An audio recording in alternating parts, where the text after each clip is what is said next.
Bismillahirrahmanirrahim. Today we will start chapter 4 of mathematics, algebraic expressions. So what are algebraic expressions? Algebraic expressions जो हैं वो variables, coefficients और constant पे मुश्तमिल होती है. ठीक है, तो अगर हम अलजेब्रिक एक्सप्रेशंस की बात करते हैं तो उसमें सबसे पहले हम पॉलिनोमियल्स की बात करेंगे. तो पॉलिनोमियल्स क्या होते हैं कि ऐसी एक्सप्रेशन, ठीक है, ये एक एक्सप्रेशन है, तो ऐसी एक्सप्रेशन जिसमें वेरिएबल हो और उसकी मुख्तलिफ़ पावर्स हों. ठीक है, तो हम उनको कहेंगे पॉलिनोमियल. मुख्तलिफ़ उनमें एडिशन भी हो सकता है, सब्ट्रैक्शन भी हो सकता है. ठीक है, तो वो एक्सप्रेशंस जो होती हैं जिसमें मुख्तलिफ़ पावर्स वाले वेरिएबल्स होते हैं, जैसे यहाँ पर एक्स है, इसकी पावर स्क्वायर है, फिर एक्स है, इसकी पावर यहाँ 1 है, और यहाँ पर एक्स नहीं है. तो जहाँ अगर यहाँ एक्स नहीं है तो इसका मतलब है इसकी पावर 0 है. ठीक है, तो एक्स की मुख्तलिफ़ पावर्स होंगी और उनके साथ नंबर्स होंगे. तो एक्स के साथ, वेरिएबल के साथ जो भी नंबर होंगे वो कहलाएंगे कोफिशिएंट्स. ठीक है, तो कोफिशिएंट्स जो हैं वो नंबर्स होते हैं जो कि वेरिएबल के साथ मल्टीप्लाई हो रहे होते हैं. ठीक है, ये और ये कोफिशिएंट है. और जो बग़ैर वेरिएबल के नंबर होता है उसको हम कहते हैं कांस्टेंट.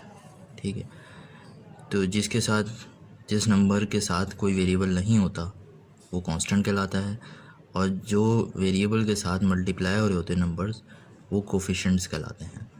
ठीक है, अच्छा, पॉलिनोमियल्स जो होते हैं वो दो तरह के हो सकते हैं, सिंगल वेरिएबल और डबल वेरिएबल, यानी 2 वेरिएबल्स. तो ये जो एक्सप्रेशन है इसमें 2 वेरिएबल्स हैं, एक्स एंड वाई. ठीक है, इसमें सिर्फ एक्स वेरिएबल था, इस पॉलिनोमियल में एक्स एंड वाई 2 वेरिएबल्स हैं. ठीक है, तो हम इस एक्सप्रेशन को कहेंगे पॉलिनोमियल एंड 2 वेरिएबल्स. ठीक, तो यहाँ 2 वेरिएबल्स हैं. इसी तरह अगर एक्स, वाई और जेड भी आ जाता है इधर तो हम उसको कहते हैं पॉलिनोमियल इन 3 वेरिएबल्स. ठीक है, लेकिन मैट्रिक में इस क्लास में हम सिर्फ 2 वेरिएबल्स तक पढ़ेंगे पॉलिनोमियल. ठीक है, तो हम पॉलिनोमियल पढ़ेंगे 2 वेरिएबल्स तक, और जो है 3 वेरिएबल्स के पॉलिनोमियल अभी हम नहीं पढ़ेंगे. अब हम इसकी एग्जांपल देख लेते हैं. सो पॉलिनोमियल्स जो हैं वो 3 तरह के हो सकते हैं, linear polynomial, quadratic and cubic. यानी अगर हम पॉलिनोमियल की हाईएस्ट पावर की बात करें जिसे हम डिग्री कहते हैं, ठीक है, तो किसी भी पॉलिनोमियल की जो हाईएस्ट पावर होती है उसको डिग्री कहते हैं. तो अगर यहाँ पर हम देखें तो x की जो हाईएस्ट पावर है वो 1 है. ठीक है, तो अगर x की पावर 1 हो वेरिएबल में, ठीक है, तो उसको हम कहेंगे लीनियर पॉलिनोमियल.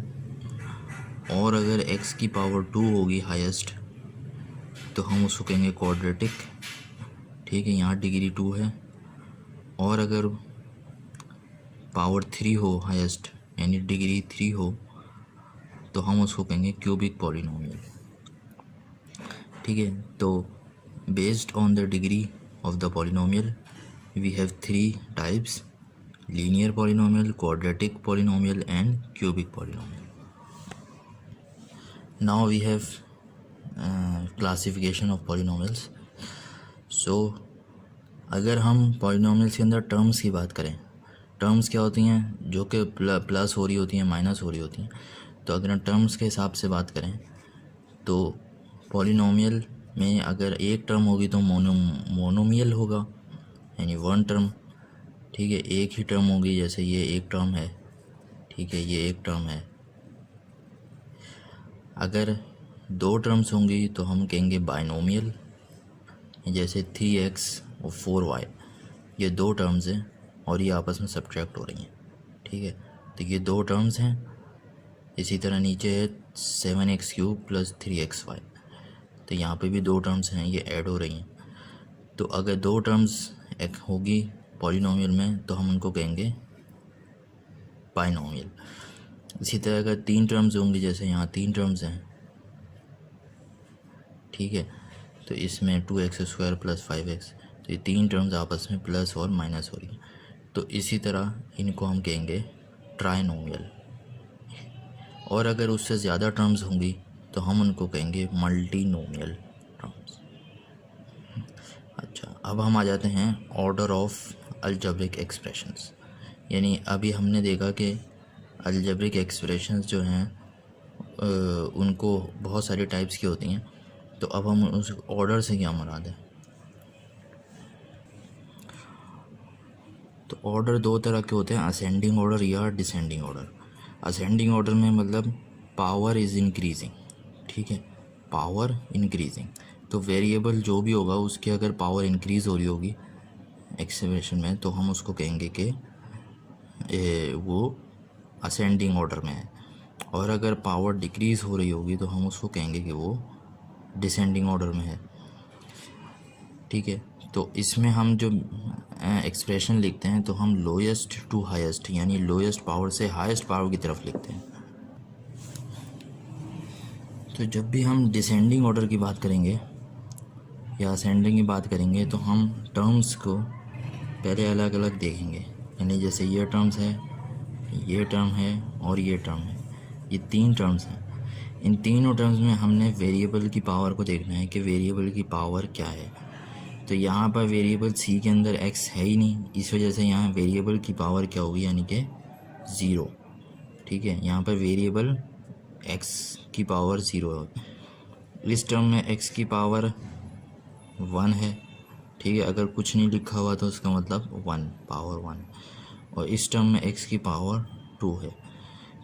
तो हम जो है यहाँ पर देखेंगे पावर पहले यहाँ 0 थी, ठीक है, यहाँ x की पावर 0 है, यहाँ 1 है और यहाँ 2 है। तो हमने टर्म्स को इस तरह अरेंज करना है कि पहले लोएस्ट पावर आएगी 0, फिर 1, फिर 2, तो ये ऑलरेडी अरेंज है। इसी तरह डिक्रीजिंग में हम देखेंगे कि यहाँ पर 2 है पावर, फिर 1 है और यहाँ पे 0 है, ठीक है।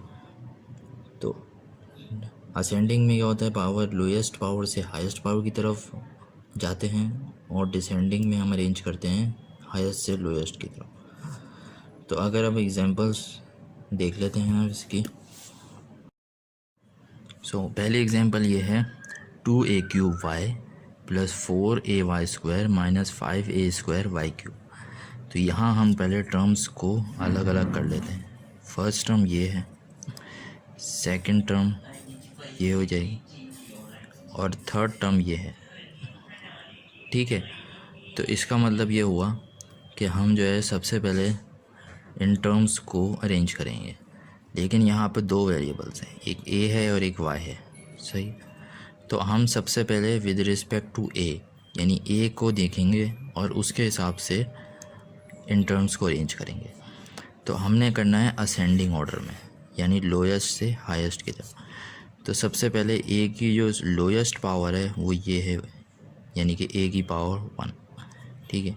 उसके बाद ये वाली टर्म है जिसमें a की पावर स्क्वायर है, उसके बाद ये टर्म है जिसमें a की पावर क्यूब।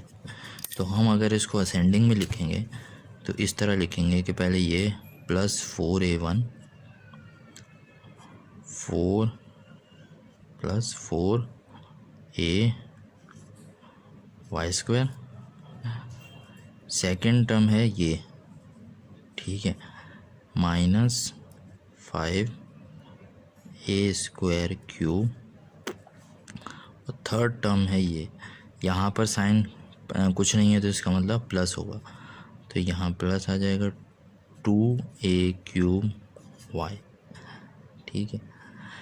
तो हमने a के लिहाज से इसको अरेंज कर दिया, तो हम यहाँ ब्रैकेट में लिख देंगे विद रिस्पेक्ट टू a, ठीक है। ये हमने अरेंज किया है a के लिहाज से। अच्छा, दूसरा हम ये कर सकते हैं कि हम इसको y के लिहाज से करें। तो y के लिहाज से ये ऑलरेडी अरेंज है, देखें यहाँ पर ये y की वैल्यू 1 है, y की वैल्यू 2 है, y की वैल्यू 3 है। तो y के लिहाज से तो ये ऑलरेडी अरेंज है, तो ये एज इट इज़ आ जाएगा। 5a² y³। ठीक है, तो y1 y2 y3 तो हम यहाँ लिख देंगे विद रिस्पेक्ट टू। ठीक है, हमने विद रिस्पेक्ट टू y इसको अरेंज कर दिया। नाउ अब हम देखते हैं कि ये 4 टर्म्स की एक्सप्रेशन है, पॉलिनोमियल है, इसके अंदर हमने अरेंज करना है। तो सबसे पहले जो इसको टर्म्स को अलग अलग कर लेते हैं।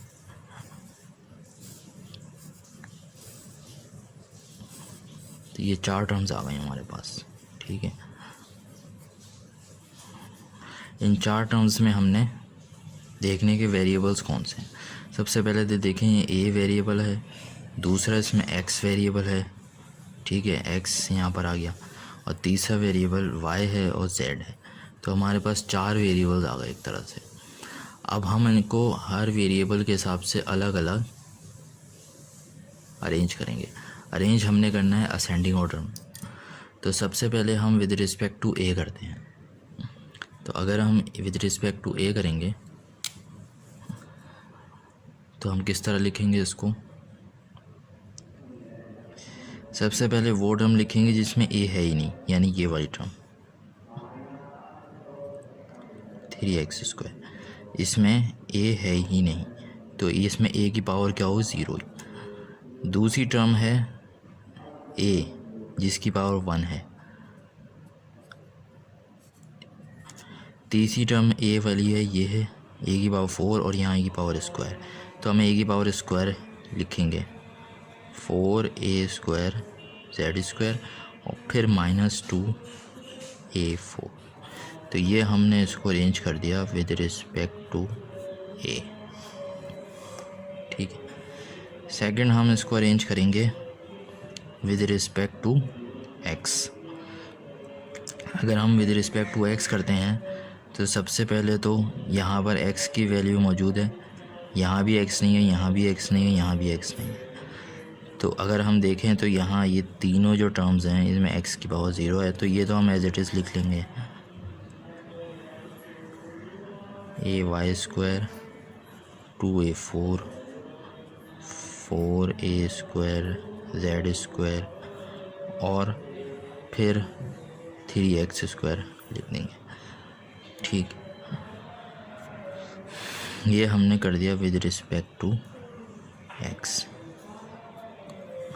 इसी तरह हम इसको कर सकते हैं विद रिस्पेक्ट टू y। तो y के अंदर देखें हम, इसमें y के बगैर जो टर्म्स हैं ये है और ये है, ये लिख लेते हैं जो y के बगैर है।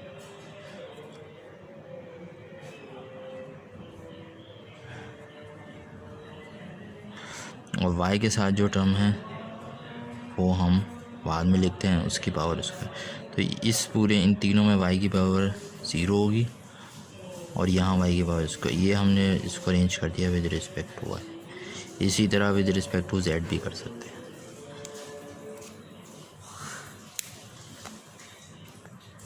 तीसरा सवाल है, इसमें भी हमने सबसे पहले विद रिस्पेक्ट टू a करेंगे। ठीक है, विद रिस्पेक्ट टू a इसको अरेंज करेंगे असेंडिंग ऑर्डर में। तो असेंडिंग ऑर्डर में अगर आप देखें तो सबसे पहले हम इस टर्म को देखते हैं।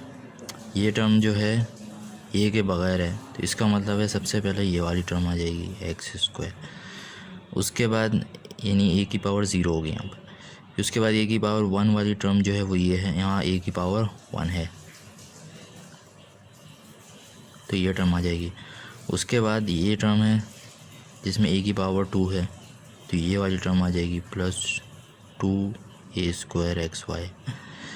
फिर ये वाली टर्म है जिसमें ए की पावर 3 है, -2a³ x³। उसके बाद ये टर्म है जिसमें ए की पावर 4 है, तो ये अरेंज हो गई विद रिस्पेक्ट टू ए।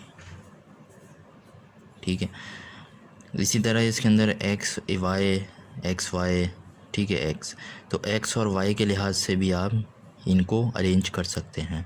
ये आपका होमवर्क है, या आप इसको अरेंज करें और इसको जो है अपने रजिस्टर में विद रिस्पेक्ट टू x और विद रिस्पेक्ट टू y भी कर लें।